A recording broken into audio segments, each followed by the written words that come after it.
ઓમ શ્રી ગણેશાય નમઃ. જય શ્રી કૃષ્ણ મિત્રો. આજે આપણે સાંભળીશું મા રાધિકા રાધાજીનું મૃત્યુની વાર્તા. રાધાજીના જીવનકાળ દરમિયાન એ કેવું જીવ્યા, કેવી રીતે જીવ્યા અને એમનું અંત સમયમાં મૃત્યુ કેવી રીતે થયું. તો મિત્રો આ વાર્તા પૂરી સાંભળજો, પૂરા મનથી હૃદયથી સાંભળજો.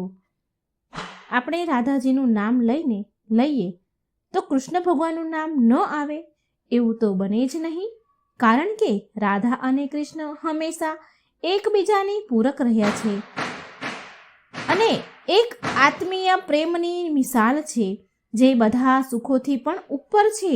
તેમનો પ્રેમ તો અનાદિકાળથી ચાલ્યો આવે છે. પણ જ્યારે દ્વાપર યુગમાં શ્રી નારાયણે શ્રી કૃષ્ણ રૂપમાં અવતાર લીધો, ત્યારે તેમણે સંસારને પ્રેમનો સાચો અર્થ સમજાવવા માટે તેનો જ અંશ રાધાને યમુનાના નજીક રાવલ ગામમાં વૃષભાનુ અને કીર્તિદાના ઘરે રાધાજીનો જન્મ થયો હતો. એમના ઘરે રાધાજી અવતર્યા હતા અને જન્મની સાથે જ રાધા અને કૃષ્ણના પ્રેમની કહાની શરૂ થઈ હતી. પણ મિત્રો, એવી તે શું ઘટના હતી, શું પરિસ્થિતિ બની જાય છે કે રાધાને કૃષ્ણના વિરહને સહન કરવો પડે છે અને શ્રી કૃષ્ણ તેની વાલી સૌથી પ્રિય વાંસળીને તોડી નાખે છે? આ બધા સવાલના જવાબ આપણે આ વાર્તામાં સાંભળીશું. મિત્રો, એવું કહેવાય છે કે રાધા જન્મથી જ આંધળા હતા અને સ્વર્ગ લોકથી જ રાધાજી વચન લઈને પૃથ્વી લોક પર આવ્યા હતા. એવું વચન લઈને આવ્યા હતા કે જ્યારે તેની પહેલી નજર શ્રી કૃષ્ણ ભગવાન પર પડશે, જ્યારે પહેલી વાર એ ભગવાન શ્રી કૃષ્ણને જોશે, ત્યારે જ આ સંપૂર્ણ સંસારને જોશે, નહીં તો આંખો ક્યારેય ખોલશે નહીં. તો શરૂઆતથી જ રાધા અને કૃષ્ણ એક સાથે જોડાયેલા રહ્યા છે. બાળપણમાંથી જ કૃષ્ણ ભગવાન તેમની લીલાઓ અને મીઠી મધુર વાંસળીના સૂરથી પૂરા બરસાના વાસીઓના લોકોનું મન મોહિત કરતા રહ્યા હતા. અને રાધા અને કૃષ્ણ 8 વર્ષની ઉંમરમાંથી જ તેમના પ્રેમનો આનંદ લેવા લાગ્યા હતા. ભગવાન શ્રી કૃષ્ણ અને રાધાજી 8 વર્ષની ઉંમરમાંથી જ આ પ્રેમનો આનંદ લે છે. શ્રી કૃષ્ણને તેના જીવનમાં રાધા અને વાંસળી આ બે સૌથી વધારે પ્રિય હતા અને જે આપસમાં એકબીજા સાથે ઊંડાણથી જોડાયેલા હતા. જ્યારે પણ શ્રી કૃષ્ણ વાંસળી વગાડતા, ત્યારે રાધાજી દોડીને ભગવાન પાસે આવી જતા હતા અને રાધાજી અને કૃષ્ણ ભગવાન બંને કલાકો સુધી વાંસળીની ધૂનમાં ખોવાઈ જતા હતા. વાંસળીની ધૂન તેના પ્રેમને વધારે ને વધારે, વાંસળીના ધૂનથી તેમનો પ્રેમ વધારે ને વધારે વધતો જ ગયો. યમુનાના કિનારે બેસીને કલાકો સુધી સમય વિતાવતા હતા રાધે કૃષ્ણ.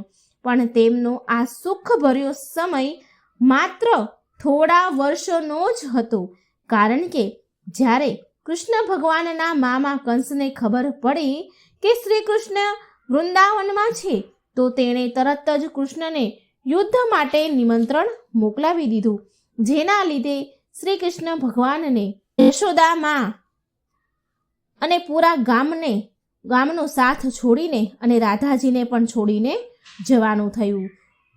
કંસના નિમંત્રણના કારણે ભગવાન શ્રી કૃષ્ણ યશોદાજીને, એમની પ્યારી રાધા રાણીને અને પૂરા ગામને ગોપીઓને છોડીને ચાલ્યા જાય છે. આ વાત કૃષ્ણ અને રાધાને બંનેને ખબર હતી કે કૃષ્ણ હવે વૃંદાવન પાછા ફરી ક્યારેય નહીં આવે અને બહુ સમય સુધી તે એકબીજાને મળી પણ નહીં શકે. માટે મથુરા જતા પહેલા રાધાજીએ કૃષ્ણ ભગવાન પાસેથી 2 વચન લીધા હતા. એમાં પહેલું વચન હતું કે રાધાના હૃદયમાં હંમેશા કૃષ્ણનો વાસ રહેશે, કાનાનો વાસ રહેશે. અને બીજું વચન એ અનુસાર હતું કે મૃત્યુના પહેલા તેમણે કાનાના દર્શન થશે. રાધાજીએ ભગવાન કૃષ્ણ પાસે આ 2 વચન માંગ્યા હતા કે એ હંમેશા રાધાના હૃદયમાં વાસ કરશે. અને બીજું વચન હતું કે એ મૃત્યુ સમયે અંતમાં શ્રી કૃષ્ણના દર્શન કરશે. અને આ બંને વચન આપ્યા પછી શ્રી કૃષ્ણ ભગવાન જાણતા હતા કે રાધા તેના વિરહમાં બહુ જ વિલાપ કરશે, દુઃખી થશે, બહુ રડશે. માટે રાધા હંમેશા ખુશ રહે એ માટે શ્રી કૃષ્ણ ભગવાને પણ રાધાજીને જોડે વચન માંગી લીધું હતું. ભગવાન જાણતા હતા કે એની વિરહમાં રાધા બહુ રડશે. માટે શ્રી કૃષ્ણ ભગવાને પણ રાધાજી પાસે વચન માંગી લીધું કે રાધા તેની યાદમાં એક પણ આંસુ નહીં પાડે. આ વચન પ્રભુએ માંગ્યું. આ વચન લઈને શ્રી કૃષ્ણ ભગવાન વૃંદાવન છોડીને મથુરા જવા નીકળી ગયા અને રાધાજી વૃંદાવનમાં જ રહી જાય છે. ત્યાર પછી રાધાજીનું વર્ણન બહુ જ ઓછું જોવા મળે છે. અને પછી કૃષ્ણ ભગવાનને શ્રી કૃષ્ણ ભગવાન મથુરા જઈને મામા કંસનો વધ કરે છે અને તેમના માતા પિતા દેવકીમાં અને વાસુદેવને મુક્ત કરે છે. અને પછી શ્રી કૃષ્ણ ભગવાને પ્રજાની રક્ષા માટે મથુરાથી આગળ વધીને દ્વારકા નગરીની સ્થાપના કરી અને ત્યારથી તેમને દ્વારકાધીશ પણ કહેવાયા. શ્રી કૃષ્ણ ભગવાન દ્વારકામાં રૂક્ષ્મણી અને સત્યભામા સાથે લગ્ન કરે છે અને સાથે સાથે કૃષ્ણ ભગવાનને 16,108 રાણી પણ હતી, જેમાંથી રૂક્ષ્મણી તેમના સૌથી પ્રિય પત્ની હતા. રૂક્ષ્મણીએ માત્ર શ્રી કૃષ્ણ ભગવાનની છબી જોઈને જ તેમને તેના મનમાં વસાવી લીધા હતા. શ્રી કૃષ્ણ ભગવાન સાથે લગ્ન કરવા માટે તેના ભાઈ રૂકમીના વિરુદ્ધ થઈ ગયા રૂક્ષ્મણીજી. અને રૂક્ષ્મણીજીએ પ્રેમપત્રના માધ્યમથી ભગવાન શ્રી કૃષ્ણને બોલાવીને તેમની સાથે લગ્ન કરી લીધા, ભાગી ગયા. અને પછી રૂકમણીએ દ્વારકામાં સુખપૂર્વક તેમની સાથે જીવન વિતાવવા લાગ્યા અને કૃષ્ણ ભગવાન પણ તેના દેવ કાર્યોમાં વ્યસ્ત થઈ ગયા. મિત્રો, આજકાલ તો આપણા ભૌતિક લગ્નને જ સાચા પ્રેમનું માધ્યમ માનીએ છીએ, પરંતુ રાધા કૃષ્ણ તો એક એવી મિસાલ છે જેમણે તો ક્યારેય લગ્ન કર્યા જ નથી. છતાં પણ તેમણે તેના સાચા હૃદય અને મનથી એકબીજાને પ્રેમ કર્યો છે અને એ જ સાચા પ્રેમથી હંમેશા એકબીજા સાથે બંધાયેલા રહ્યા. મિત્રો, રાધા કૃષ્ણના પ્રેમની આમ તો બહુ બધી કથાઓ પ્રચલિત છે, પણ તેમાંથી એક પ્રચલિત કહાની હું તમને આજે કહું છું. ઘણી વાર શ્રી કૃષ્ણ ભગવાન સૂતા રાધે શ્રી રાધે બોલતા હતા, જે શ્રી કૃષ્ણની રાણીઓને આ સારું લાગતું ન હતું. રાધાજીનું નામ લે એટલે એ લોકોને દુઃખ થતું હતું કે ગમતું ન હતું. તો એકવાર રૂક્ષ્મણીજીએ શ્રી કૃષ્ણ ભગવાનને પૂછ્યું કે હે પ્રભુ, પ્રેમ તો અમે બધા જ તમને કરીએ છીએ. અમે બધી જ રાણીઓ અમારા જીવથી વધારે તમને પ્રેમ કરીએ છીએ. તો એવું તો રાધાજીમાં શું છે કે તમે સૂતા જાગતા ઉઠતા બેસતા તમે રાધે રાધે રાધે કર્યા કરો છો, રાધાજીને યાદ કરો છો? તો કૃષ્ણ ભગવાન બોલ્યા, રૂક્ષ્મણી, તમે એકવાર રાધાને મળીને આવો એટલે તમને જાતે જ ખબર પડી જશે. અને એના માટે કંઈક લઈને પણ જજો, ખાલી હાથે ન જતા. અને પછી રૂક્ષ્મણીજી રાધાજીને મળવા માટે જાય છે અને તેના માટે બહુ જ ગરમ દૂધ લઈ જાય છે અને રાધાજીના મહેલના દ્વાર પર પહોંચી જાય છે. ત્યાં દ્વાર પર એક સુંદર તેજસ્વી સ્ત્રી ઊભી છે. તો તેને પૂછ્યું, રૂક્ષ્મણીજી કહે છે કે શું તમે રાધા છો? તો તે સ્ત્રી જે દ્વાર પર હતી તે રૂક્ષ્મણીને કહે છે કે ના, હું રાધા નથી, હું તેની સેવિકા છું. રાધાજી તો 7 દરવાજાની અંદર તમને મળશે. અને રૂક્ષ્મણીજી પછી 1 2 એમ કરીને એક પછી એક કરીને 7 દરવાજા પાર કરીને રાધાજી પાસે જાય છે. મિત્રો, જ્યારે તે રાધા રાણીના કક્ષમાં પહોંચે છે તો તેને ખબર પડે છે કે રાધાજી કેટલીય રાતોથી શ્રી કૃષ્ણના નામનો જાપ કરીને જાગતા હતા અને હમણાં જ થોડી જ વાર પહેલા તેમને નિંદર આવી છે. તે સૂતા છે. રૂક્ષ્મણીજીને આવી જાણ થઈ અને રૂક્ષ્મણી તેની સહેલીને કહે છે કે મને શ્રી કૃષ્ણએ રાધાજીને મળવા માટે કહ્યું છે, માટે હું રાધાજીને મળવા આવી છું. એટલામાં તો આવા શબ્દ રૂક્ષ્મણીજીના રાધાજીના કાને પડ્યા.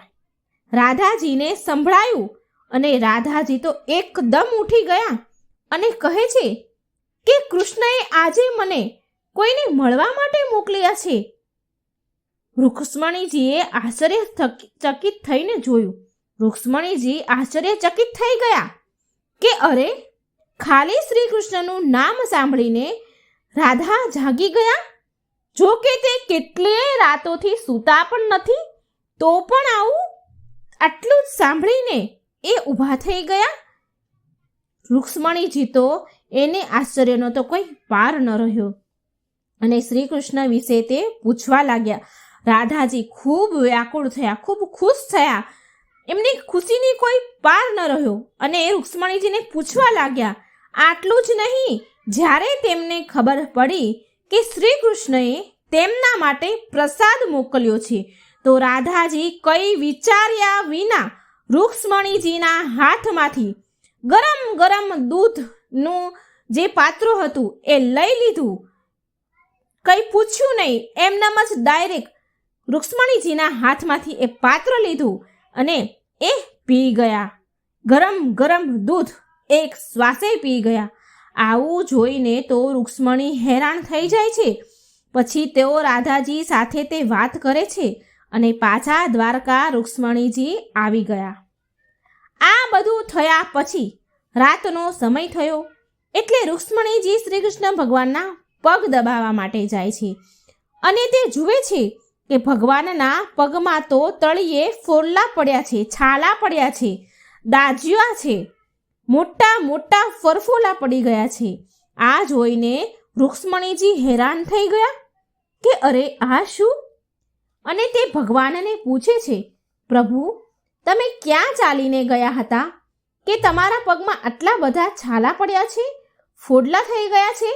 તો શ્રી કૃષ્ણ ભગવાન બોલ્યા કે તમે ભૂલથી રાધાજીને ગરમ દૂધ પીવડાવ્યું હતું, જે રાધા એક સાથે એક જ ઘૂંટમાં પી ગયા, જેનાથી તેના હૃદયમાં તે દાઝ્યા અને ફોલ્લા પડ્યા. તેમના હૃદયમાં ફોલ્લા પડ્યા અને તેના હૃદયમાં હંમેશા મારા ચરણ કમળ બિરાજમાન રહે છે. રાધાજીના હૃદયમાં મારા ચરણ કમળ છે, જેનાથી મારા પગમાં પણ છાલા પડ્યા છે, મારા પગ દાઝ્યા છે. અને ત્યારે રૂક્ષ્મણીજીને રાધા અને કૃષ્ણના પ્રેમની પરાકાષ્ઠાની ખબર પડી કે પ્રેમ શરીરથી નહીં પણ આત્માથી થાય છે, જે હંમેશા રાધાજીના હૃદયમાં શ્રી કૃષ્ણ ભગવાનના ચરણ કમળ બિરાજમાન છે. અને એક કથામાં એવું પણ આવે છે કે બ્રહ્માજીએ પૃથ્વીલોક પર આવીને રાધા અને કૃષ્ણના લગ્ન કરાવ્યા હતા, પણ આના વિશે વધારે જાણકારી નથી મળી. રાધાજી પણ વૃંદાવનમાં કૃષ્ણની ભક્તિ સાથે તેનું જીવન વિતાવે છે અને કહેવાય છે કે યાદવ પુત્ર અભિમન્યુ સાથે તેના લગ્ન પણ થાય છે. પણ અભિમન્યુને મહર્ષિ દધીજીએ શ્રાપ આપ્યો હતો કે જો તે રાધાને અડશે, એને સ્પર્શ કરશે તો તે બળીને ભસ્મ થઈ જશે. અને રાધાજીને લગ્ન કર્યા બાદ સ્વતંત્રતાપૂર્વક કૃષ્ણ સાથે પ્રેમમાં જોડાયેલા રહે છે. રાધાજી લગ્ન પછી પણ ભગવાન શ્રી કૃષ્ણના સાથે જોડાઈને રહે છે. એમને સ્વતંત્રતા મળી છે. બહુ વર્ષો પછી રાધાજી તેનું વિવાહિત જીવન બહુ જ સારી રીતે નિભાવે છે અને પછી તે બધી જ જવાબદારીમાંથી જ્યારે મુક્ત થઈ જાય છે તો પછી તે શ્રી કૃષ્ણ ભગવાનની પાસે દ્વારકામાં આવી જાય છે. દ્વારકામાં પહોંચે છે. પછી રાધા અને કૃષ્ણ આપસમાં મૌન રહીને અભિવ્યક્તિથી કલાકો સુધી એકબીજા સાથે વાર્તો કર્યા રહ્યા. બિલકુલ મૌન રહીને રાધાજીને શ્રી કૃષ્ણ સિવાય દ્વારકામાં કોઈ ઓળખી જ ન શક્યું. પછી રાધાજી શ્રી કૃષ્ણના મહેલમાં રહેવા લાગ્યા અને શ્રી કૃષ્ણએ ભગવાને પણ રાધાજીને તેના મહેલમાં દેવિકાના રૂપમાં નિયુક્ત કર્યા. જેના લીધે રાધાજી મહેલમાં કામ કરવાની સાથે સાથે જ્યારે પણ સમય મળે ત્યારે પ્રેમપૂર્વક શ્રી કૃષ્ણ સાથે વાતો કરતા હતા. પણ શ્રી કૃષ્ણ તો તેના રાજપાટ અને બીજા બધા કાર્યોમાં વ્યસ્ત રહેવા લાગ્યા. તેમની પાસે વધારે સમય ન હતો રાધાજી સાથે સમય વિતાવવાનો. જેવું તે વૃંદાવનમાં એક સાથે સમય વિતાવતા હતા એવો સમય હવે શ્રી કૃષ્ણ ભગવાનને દ્વારિકામાં મળતો ન હતો. અને રાધાજી તો તેના જૂના પહેલાના કૃષ્ણને જ યાદ કરતા રહે, જે પહેલા વધારે સમય એકબીજા સાથે રહેતા હતા. અને રાધાજી પછી શ્રી કૃષ્ણ ભગવાનના વધારે સાથ ન મળવાથી, વધારે સમય સાથે ન રહેવાથી તેનું મન વ્યાકુળ થવા લાગ્યું, દુઃખી થવા લાગ્યું. અને તેને ડર લાગવા લાગ્યો કે જે સ્થાન તેના હૃદયમાં છે શ્રી કૃષ્ણ ભગવાનનું, જે છબી છે, જે પ્રેમ ભાવ છે, તેના પ્રત્યે તો તે ક્યાંક ઓછું ન થઈ જાય. એમને એવો ડર બેસી ગયો કે ક્યાંક પ્રેમ મારો ધૂંધળો ન થઈ જાય. અને આ જ ડરથી રાધાજીએ ચૂપચાપ કોઈને કહ્યા વગર રાજભવન અને દ્વારિકા નગરી છોડીને ચાલ્યા ગયા. દ્વારિકા નગરી છોડી દીધી. અને આમ જ રાધાજીએ ઘણો સમય પછી દ્વારિકા નગરી છોડ્યા પછી પણ ઘણો સમય નીકાળ્યો શ્રી કૃષ્ણને છોડીને. અને જ્યારે રાધાજીનો અંતિમ સમય નજીક આવ્યો ત્યારે તેમણે શ્રી કૃષ્ણનું સ્મરણ કરીને તેમને યાદ કરે છે. તેમને ખબર પડી કે હવે એમનો અંતિમ સમય આવી રહ્યો છે. એટલે રાધાજીએ ભગવાન શ્રી કૃષ્ણનું સ્મરણ કર્યું અને એમને યાદ કર્યા, તેના વચનની યાદ અપાવી. અને રાધાજીના યાદ કરવાથી શ્રી કૃષ્ણ ભગવાન દોડીને આવી ગયા શ્રી રાધા પાસે. પરંતુ શ્રી કૃષ્ણ ભગવાન રાધાજીની અત્યંત દયાભરી દયનીય સ્થિતિ જોઈને તે બહુ જ ભાવુક થઈ ગયા. અને પછી તેમણે રાધાજીને અંતિમ સમયમાં તેમનાથી કંઈક માંગવાનું કહ્યું. અને રાધાજીએ તેમની સામે માત્ર એક જ ઈચ્છા પ્રગટ કરી હતી કે તે જીવનના અંતિમ ક્ષણોમાં શ્રી કૃષ્ણનું તે રૂપ જોવા માંગે છે જે રૂપ તે વૃંદાવનમાં જોતા હતા. તે ભગવાનની તે જ વાંસળીની મધુર ધૂન સાંભળવા માગે છે. આ ઈચ્છા રાધાજીએ વ્યક્ત કરી. અને રાધાજીને આટલું કહેવાથી ભગવાન વાંસળી ઉઠાવીને મધુર ધૂન સંભળાવા લાગ્યા. અને રાધાજી અને શ્રી કૃષ્ણ ભગવાન વાંસળીના મધુર ધૂનમાં સાંભળતા બંનેની આંખમાંથી પ્રેમની ધારા વહી રહી હતી. બંનેની આંખોમાંથી ખૂબ આંસુ વહી રહ્યા હતા. અને વાંસળીની તે મધુર ધૂન સાંભળતા જ રાધાજીએ કૃષ્ણજીની સામે જ તેના પ્રાણ ત્યાગી દીધા. તેની નજરની સામે જ રાધાજીનું મૃત્યુ થઈ ગયું. અને પછી રાધાજીના મૃત્યુનું દુઃખ કૃષ્ણ ભગવાનથી સહન ન થયું. અને એટલા બધા વિચલિત અને દુઃખી થયા કે તેમણે તેની તે વાંસળીને ત્યાંની ત્યાં જ તોડીને ફેંકી દીધી. અને આમ રાધાજીના મૃત્યુ પછી શ્રી કૃષ્ણ ભગવાને હંમેશા માટે વાંસળીનો ત્યાગ કરી દીધો હતો, વાંસળીને છોડી દીધી હતી. વાંસળી અને રાધાજીનો એક અદ્ભુત સંબંધ હતો કાના સાથે. અને માટે જ રાધાજીના મૃત્યુ પછી વાંસળી તો શું, કોઈ પણ વાદ્ય યંત્ર ને હાથમાં પણ શ્રી કૃષ્ણ ભગવાને નથી લીધું. મિત્રો, રાધા કૃષ્ણની પ્રેમ કહાની માટે કહેવાય છે કે એક જીવ અને બે શરીર. રાધાને સંગ સ્નેહી, જેના શરીર માત્ર અલગ હતા પણ તેમની આત્મા તો એક જ હતી. તો મિત્રો, આ બહુ સરસ હૃદયને સ્પર્શી જાય એવી રાધાજીના મૃત્યુની કહાની હતી. જો મિત્રો સારી લાગે તો મારી આ વાર્તાને લાઈક કરજો, શેર કરજો. મારી ચેનલમાં નવા હોય તો સબસ્ક્રાઈબ જરૂર કરજો. જય શ્રી કૃષ્ણ. રાધે રાધે.